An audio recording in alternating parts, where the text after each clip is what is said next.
So I've been posting videos for a little over 8 years on YouTube, and if you've been following this channel for a while, then you know that I haven't always been a fan of the modern NBA, which is putting it lightly. It's never been about the players in the league, really, but more so about the way the league is managed in terms of the officiating, the traveling that's rarely called, the flopping epidemic, and so on. I've made many videos in the past claiming the league is broken, that the league has become a joke, and that Adam Silver should be on the hot seat. With that being said, the NBA is currently in a transitional period, and basically everyone can sense it. As LeBron, KD, and Steph plan their exits out of the NBA, the leading stars like Jokic, Luka, SGA, and Giannis continue to dominate the individual competition.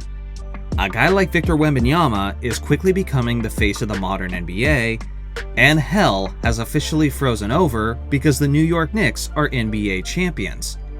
The ways we talk about certain players, teams, and franchises are completely changing before our very eyes.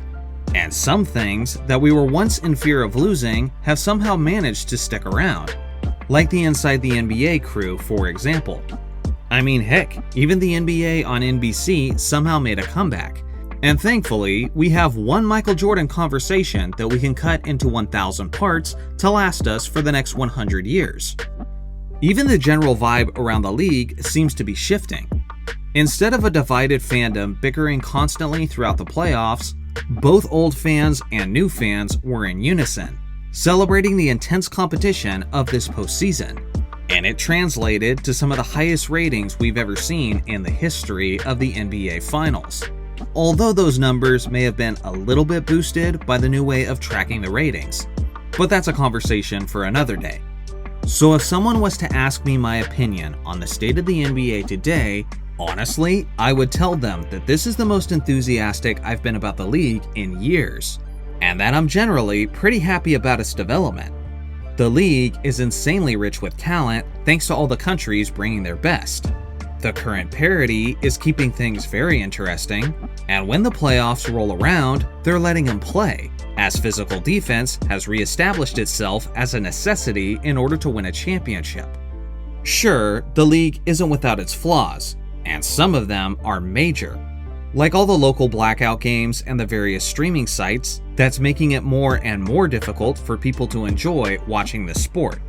Flopping is absolutely out of control, and now it's bled into the offensive side of the game, so you're seeing more egregious foul baiting than ever before. And this is especially unacceptable because Adam Silver said when he first became the commissioner that cracking down on flopping was one of his top priorities. And if anything, it's only gotten worse under his watch. And truthfully, maybe the worst part to me out of all of this is how All-Star Weekend has become a total joke. Every year, it's some new gimmick that doesn't address the real issue, which is the fact that most players don't care about putting on a good show for the fans. Superstars basically never participate in the dunk contest now, and if I wanted to watch a bunch of no-name guys do some sick dunks, then I could simply look it up on YouTube. This weekend used to be the most exciting time of the year for me, and now I hardly care because the players and the commissioner hardly care. So again, the league isn't in a perfect state, but it never has been. In the 90s, sure, the NBA was getting its best ratings ever, but we were still complaining about the low scoring, which was one of the reasons they temporarily shortened the three-point line. There's always things to address and things to improve, but as I look at the lay of the land in the 2026 to 2027 season, I think the pros far outweigh the cons. And sure, this is just my opinion, and you might hold one that's completely different from me. And of course that's fine, but I can only speak for myself. And as someone who's quickly approaching 40, who's been watching the NBA closely for basically my entire life, I can boldly say that this is the most optimistic I've been about the NBA's future in over a decade. But again, that's just my perspective. What's yours? Whether you're young or old, I would love to hear your opinion of the state of the NBA in the comments section below.